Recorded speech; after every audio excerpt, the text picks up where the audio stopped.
qui est comme une journée de lancement de nos collaborations futures. À la fin, un document complet sera transmis.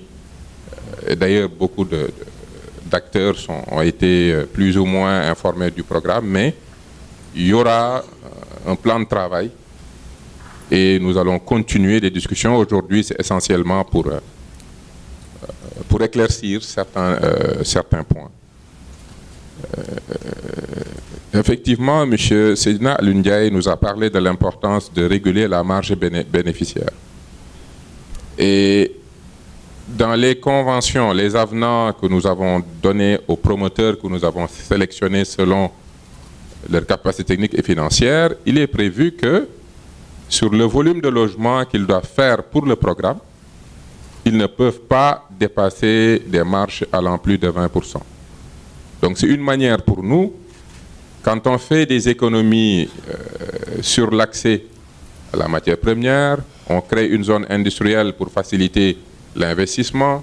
Sur le second œuvre, les produits qu'on ne peut pas avoir ici, on crée des couloirs d'approvisionnement à travers les centrales d'achat.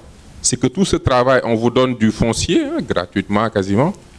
Alors si on arrive à un logement qui coûte 20 millions, alors que normalement ça devrait être dans les 35 voire plus, l'idée c'est que vous puissiez ne pas aller au-delà de la marge. Par contre, votre marge, vous allez pouvoir le faire sur l'autre 50% où vous avez la liberté de développer ce que vous voulez.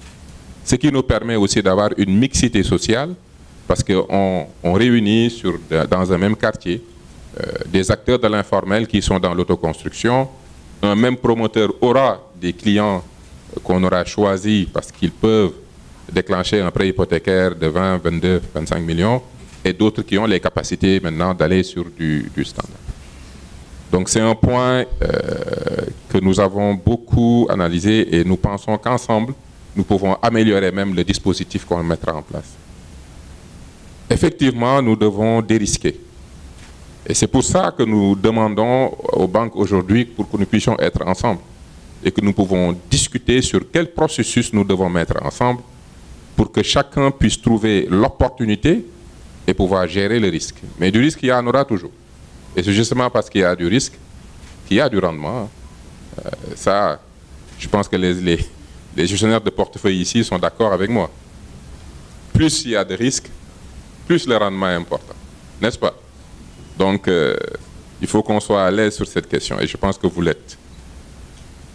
Alors, je vous rassure, ce projet fait déjà partie des 60 projets qui ont été choisis par le président de la République et fera l'objet d'un décret. Et comme je vous le disais, même la coordination, le président de la République a demandé à ce que l'APIX, qui est, comme vous le savez, le bras technique de la présidence, puisse être impliqué dans la coordination technique, donc APIX, le Quatuor, APIX, FSH et CDC pour faire la coordination technique.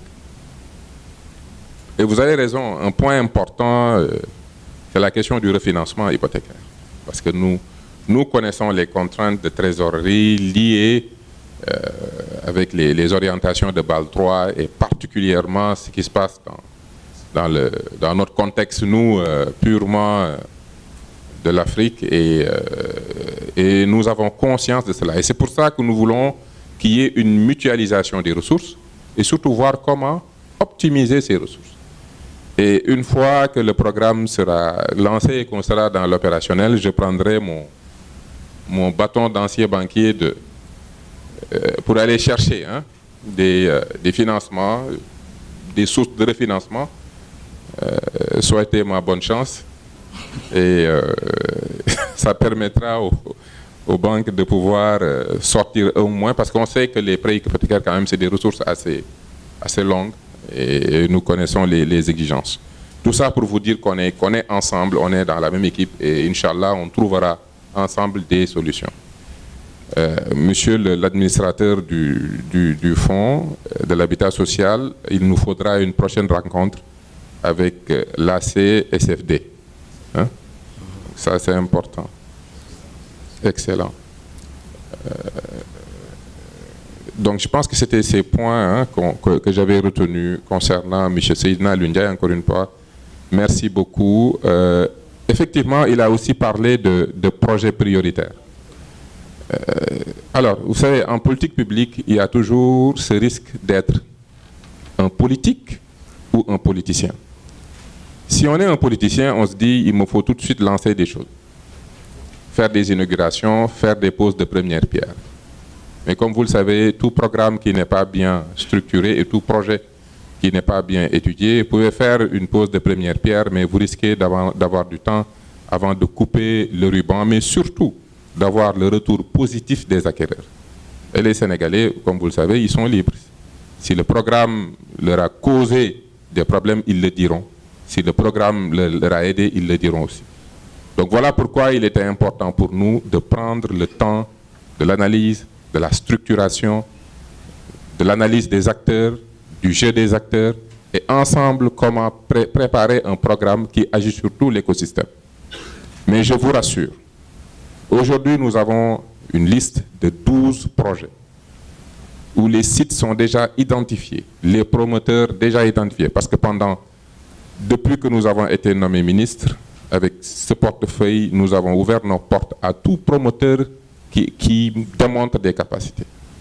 Donc une fois que le cadrage sera établi, avec l'association des banques, nous regarderons projet par projet et verrons ce que nous pouvons faire ensemble. Mais je peux vous rassurer que durant cette année, nous risquons de faire la pose de première pierre de pas moins de 12 projets.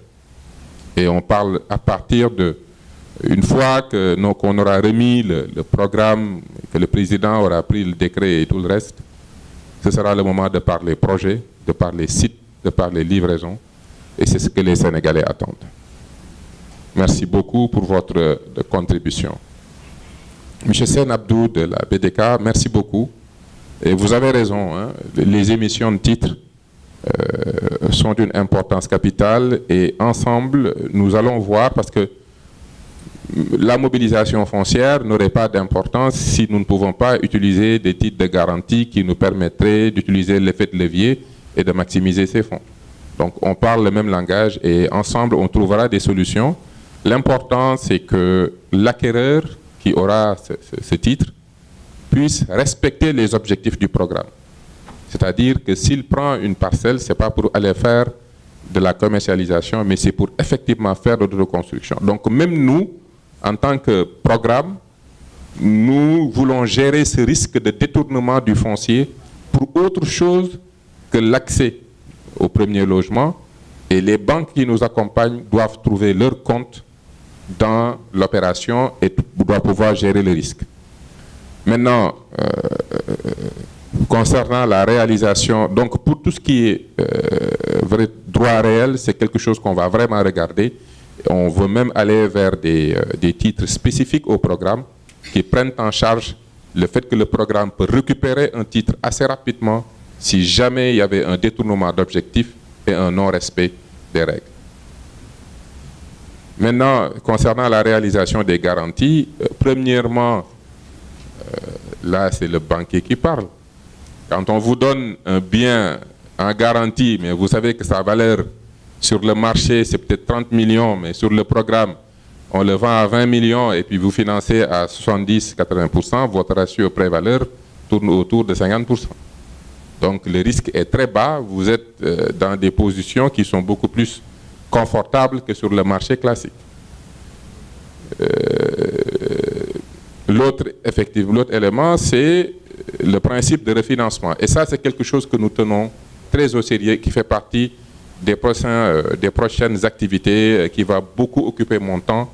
C'est d'aller chercher des ressources pour augmenter notre capacité de refinancement, parce que ça va permettre pour vous de récupérer votre trésorerie et de transférer le risque et de pouvoir être tranquille et de pouvoir vous occuper sur d'autres demandes, parce que Dieu sait que la demande est importante, comme je vous le disais. Aujourd'hui, nous avons une liste de 270 000 et depuis que nous avons annoncé qu'on va lancer la plateforme nationale d'accès au logement et de renouveau urbain, vous ne pouvez pas savoir le nombre, surtout au niveau de la diaspora, le nombre de Sénégalais qui nous disent que nous sommes prêts. C'est quand est-ce que la plateforme sera disponible pour nous inscrire. Donc l'idée pour nous, c'est vraiment de vous accompagner. C'était juste ces quelques points que je voulais apporter pour rassurer, mais surtout vous dire que ceci est juste un début. Et ce que nous entendons avec le Fonds de l'habitat, que nous puissions maintenant travailler sur ces procédures afin de pouvoir les valider et savoir que voilà comment nous allons travailler avec nos partenaires du secteur bancaire. Merci. Bien. Merci, Monsieur le ministre, pour ces éclaircissements. Donc, si vous nous l'autorisez, nous allons prendre encore 1 à 2 questions avant de repasser la main au MC. Monsieur Issa Badiane, qui est directeur général adjoint de la Société Générale de Banque au Sénégal, vous avez la parole.